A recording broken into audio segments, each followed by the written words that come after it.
Hello, this is my game, Run&Gun, and this is me, Casero Juan. I would like to talk about the ideas I had to make my Contra-like dream game into the best Run&Gun ever existed, or at least as good as my skills can get.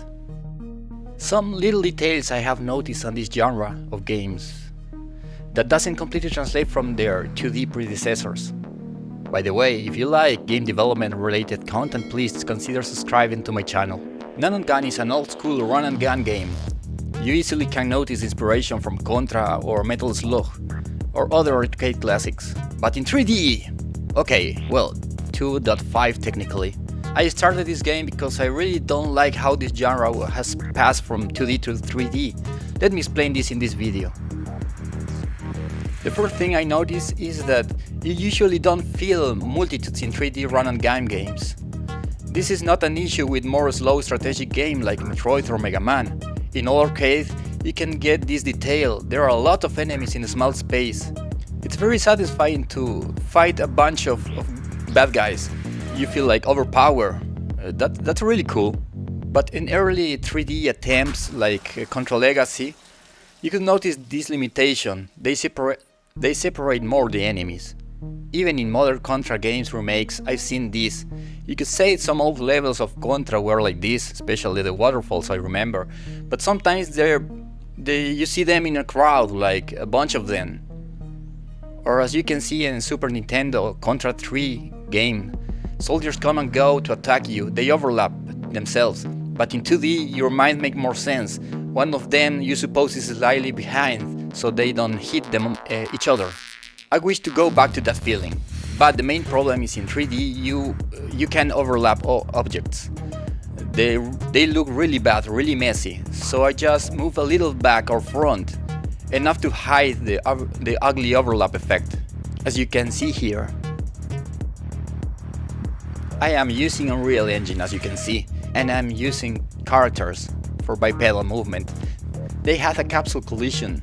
It limits to put them too close, so easy fix, make them slimmer. There's no problem. But there are problems. The main one I found is that when they are too slim, they can climb simple little steps. As the terrain is not completely flat, I have a problem. Sometimes they stuck in some places when they found a small rock. So at first I tried to make them enough slim to have a bunch of enemies, but not slim enough so they can climb some small rocks. As you can see here, it's a lot more fun to shot this group than a line of enemies that looks unnatural. Time later I upgrade, realizing that the bullet sometimes passes through the enemies. They are slim and some miscalculation can move them a little far, so they are unable to hit the bullet. Okay, the bullet to hit him. So I added an extra collision box, wider, so it affects only the bullets, not the movement itself. If you see from another angle, you can notice this trick. After adding some explosions and particle effects and a camera shake, this was very juicy. But I wanted more. This was not enough, so I used another trick. A trick I've seen in another game, Ninja Turtles. To launch enemies to the camera, that was awesome. But the main problem here is the player has some control over the camera, so it's difficult to make it precise. I find it very satisfying because it's not too frequent, so you don't lose interest in that effect, but it's enough to make you laugh from time to time. How do I know it's fun? I showed my game in small local anime conventions and people react to it. And it was as I expected, they were laughing at it, so it's not just me. I added that effect to the melee attack as well. To make it more useful in the future, I made a special damage type parameter that gives you the probability of being launched to the camera, so I can regulate any weapon. I would like to do that in the future. This search for 2D depth in games helped me realize I have an extra axis. Not like 2D. This could sound silly, but we could have enemies hiding in the back, and when the player approaches, they will get in line to aim us. This is a unique idea, never seen before. Okay, it's not true. Games like Cyber Police or Sunset Rider have this effect that enemies come from windows to shoot you, or Robocop, for example, another arcade. This is because one of the main problems that goes against fun is that you have a powerful machine gun that can shoot anywhere in the screen. So if enemies appear only from the sides of the screen, this could make the game so easy, especially for melee attackers. They don't have any chance to hit you. If enemy appears near to you, that could put you in your toes and forced to think strategically. And if they spawn near to you, they have some chances to attack you. This really helps the immersion of my game. I really like this, how it works in my test. Following this idea, I realized I need ninja enemies. Melee attackers who appear near to you, giving you shorter time to react against them.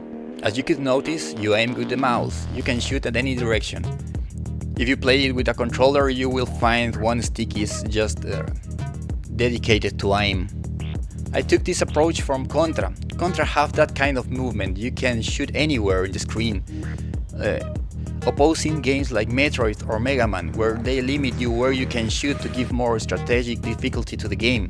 Even Metal Slug makes you unable to shoot diagonally. This is just to increase difficulty in the game. So we need targets in every direction.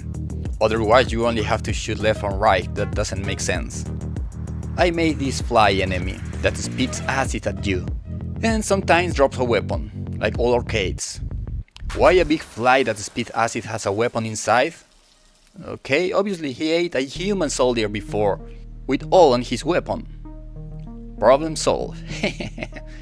Okay, it wasn't that easy. It took me a while to think about this because it was a really profound question. All arcade doesn't make sense about this. So as you can see, this is the first part. You can see this here, all that I talk about. This is just the first part, so I want to talk more about this in the future, about more problems I have.